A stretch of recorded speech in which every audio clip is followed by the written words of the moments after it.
ഇപ്പോൾ നമ്മുടെ first law of thermodynamics പറയുന്നത് the energy of an isolated system is constant. Okay, isolated സിസ്റ്റത്തിൻ്റെ energy എന്ന് പറയുന്നത് കോൺസ്റ്റന്റ് ആയിരിക്കും. അതാണ് നമ്മൾ നേരത്തെ ചെയ്തത്.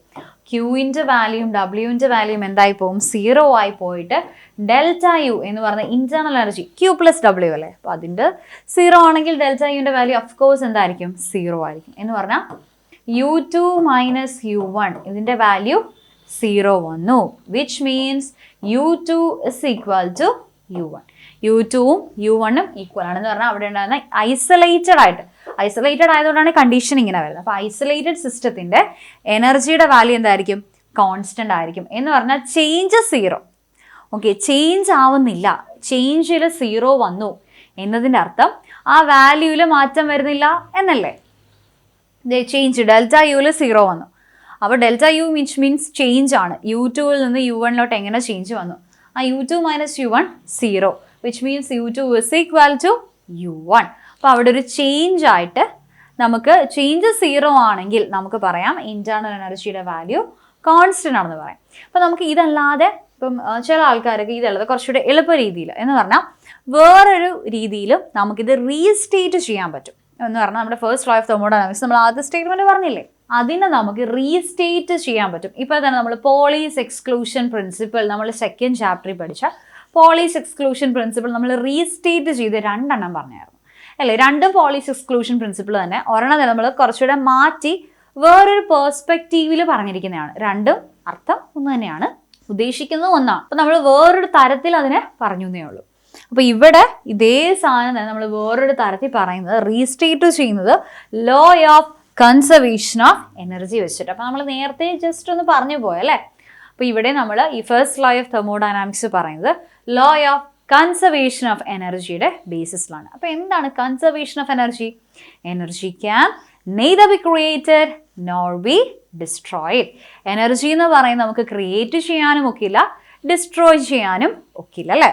അപ്പോൾ നമ്മുടെ ഉണ്ടായിരുന്ന എന്തോരം എനർജി ഉണ്ട്, നമ്മളിപ്പം ഒരു റിയാക്ഷൻ ഇൻവോൾവ് ചെയ്യുന്ന സമയത്ത് തുടക്കത്തിൽ എന്തോരം എനർജി ഉണ്ട് അത് തന്നെ അവസാനവും കാണും. ഓക്കെ, അതെ, അതിൻ്റെ അകത്തുനിന്ന് ഒരു വാല്യൂ കൂടുകയോ ഒരു വാല്യൂ കുറയുകയോ ചെയ്യില്ല. പക്ഷെ എന്ത് സംഭവിക്കും? ഒരു ഫോമിൽ നിന്ന് വേറൊരു ഫോമിലോട്ട് ട്രാൻസ്ഫർ നടക്കും. എന്ന് പറഞ്ഞാൽ ഇപ്പോൾ ആദ്യം ചൂടായിരുന്നത് ഒരു തെർമൽ എനർജി ഉണ്ടായിരുന്നത് മെക്കാനിക്കൽ എനർജി ആയിട്ട് മാറാം, അല്ലെങ്കിൽ ഇലക്ട്രിക്കൽ എനർജി മെക്കാനിക്കൽ എനർജി ആയിട്ട് മാറാം, മെക്കാനിക്കൽ എനർജി വേറെ ഏതെങ്കിലും എനർജി ആയിട്ട് മാറാം. അങ്ങനെ പലതരത്തിൽ എനർജിയിൽ ട്രാൻസ്ഫർ സംഭവിക്കാം. പക്ഷേ ഈ ക്വാണ്ടിറ്റി ഉണ്ടല്ലോ അത് മാറില്ല. അതുകൊണ്ടാണ് നമ്മൾ മെയിനായിട്ട് ഈ ചൂടൊക്കെ പ്രൊഡ്യൂസ് ആകുമ്പോൾ അയ്യോ ചെയ്യുന്ന വർക്ക് ഒന്നും ഇവിടെ കിട്ടുന്നില്ല എന്ന് പറയുന്നത്. കാരണം നമ്മൾ കുറച്ച് എനർജി പ്രൊഡ്യൂസ് ചെയ്യുന്നുണ്ട്.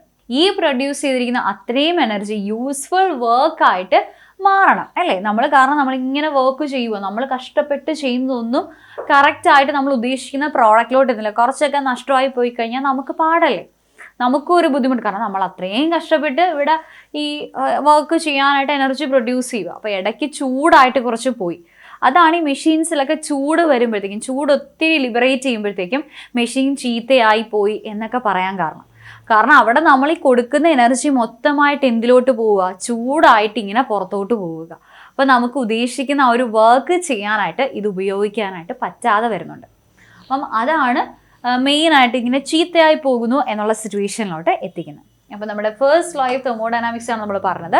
ഫസ്റ്റ് ലോ തന്നെ നമുക്ക് 2 സ്റ്റേറ്റ്മെൻറ്റിൽ റീസ്റ്റേറ്റ് ചെയ്ത് പറയാം കേട്ടോ. അപ്പോൾ ആദ്യം പറഞ്ഞത് ഒരു ഐസൊലേറ്റഡ് സിസ്റ്റത്തിൽ എന്ത് സംഭവിക്കും?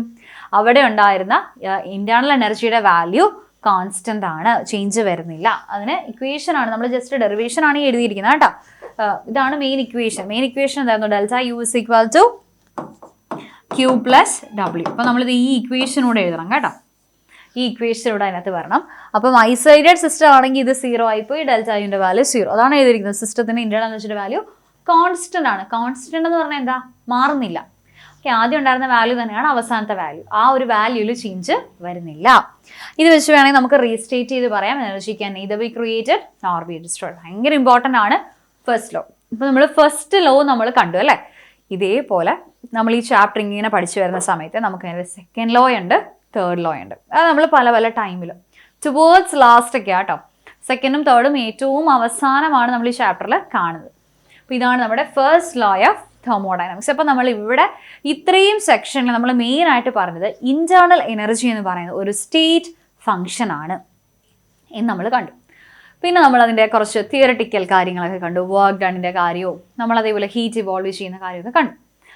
ഇനി നമ്മൾ അടുത്തത് നോക്കാൻ പോകുന്നത് ഇതിൻ്റെ ആപ്ലിക്കേഷൻ ലെവൽ. ഓക്കെ, വർക്ക് ചെയ്യുന്ന സമയത്ത് ഇതിൻ്റെ ആപ്ലിക്കേഷൻ ലെവൽ എങ്ങനെ വരും, അതേപോലെ ഹീറ്റ് എവല്യൂഷൻ്റെ സമയത്ത് നമുക്ക് ഈ വർക്ക് ഡണ്ണിനൊക്കെ ഉണ്ടല്ലോ വേറൊരു ഇക്വേഷൻ പോലെ നമ്മൾ കൊണ്ടുവരും. എന്നിട്ട് നമ്മൾ ചെറിയൊരു ഇൻറ്റഗ്രേഷൻ വഴി നമ്മളതിൻ്റെ വാല്യൂ കാണും. അങ്ങനെയുള്ള കാര്യങ്ങളൊക്കെയാണ് നമ്മൾ നെക്സ്റ്റ് നോക്കാനായിട്ട് പോകുന്നത്.